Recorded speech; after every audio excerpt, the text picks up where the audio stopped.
Friends of the Franciscans, may God give you his peace. Today we are celebrating the third Sunday of Lent.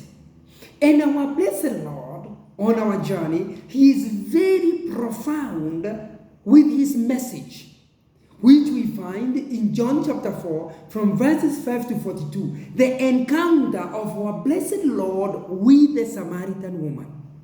The first thing that touches us is the place of the encounter. We are told it was near the field Jacob gave to his son Joseph.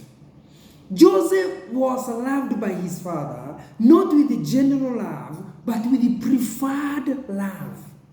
What do I mean by this? That Joseph felt that he was precious to his father.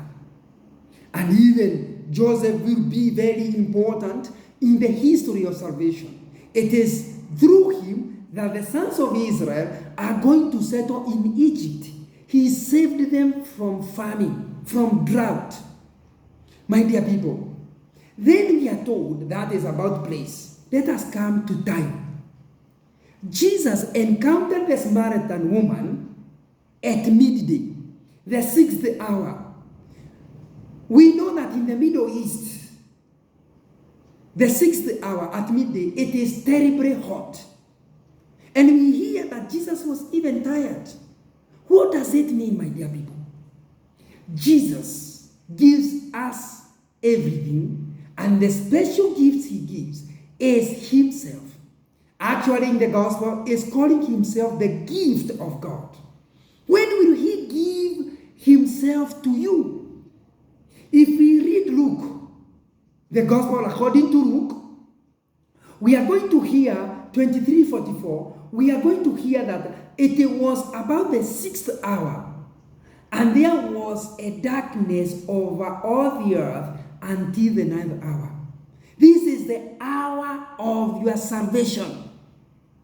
This heat of sin, this trouble, and we are told that most likely this lady went to fetch water at midday so that she was not to encounter anybody else. Jesus is coming to our place of weakness. The 6th hour, the hour of crucifixion, where the darkness will be overcome by our blessed Lord. Then, my dear people, Jesus tells this Samaritan woman, give me a drink. God is the one who begins our conversation. He is the one who breaks silence. He takes initiative. He speaks to our heart. Gives me a drink. Now, my dear people, can you imagine? In Kenya now we are experiencing heavy rains. Our God is the creator of these rains. He is the creator of everything. Even the rivers we find in Kinangop. And yet, he says, give me a drink. He says, I am thirsty. That is where I want us to realize.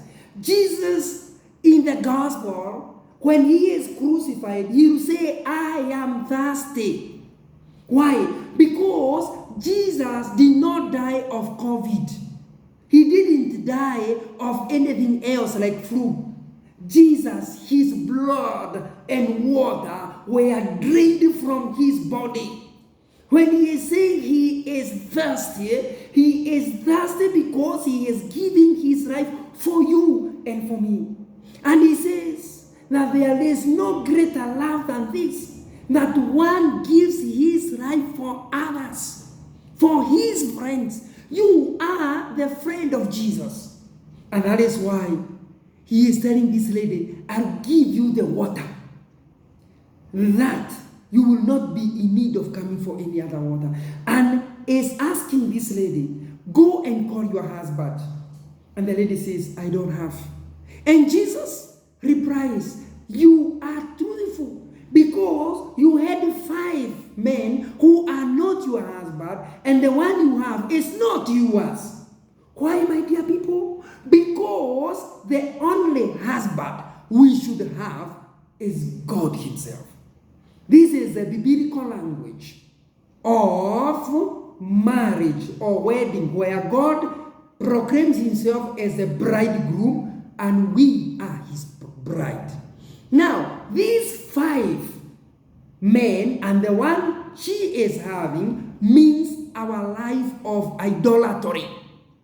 When I was meditating this gospel, I was saying, this lady, the Samaritan lady, is lucky. She has only 6 illegal or illegitimate husbands.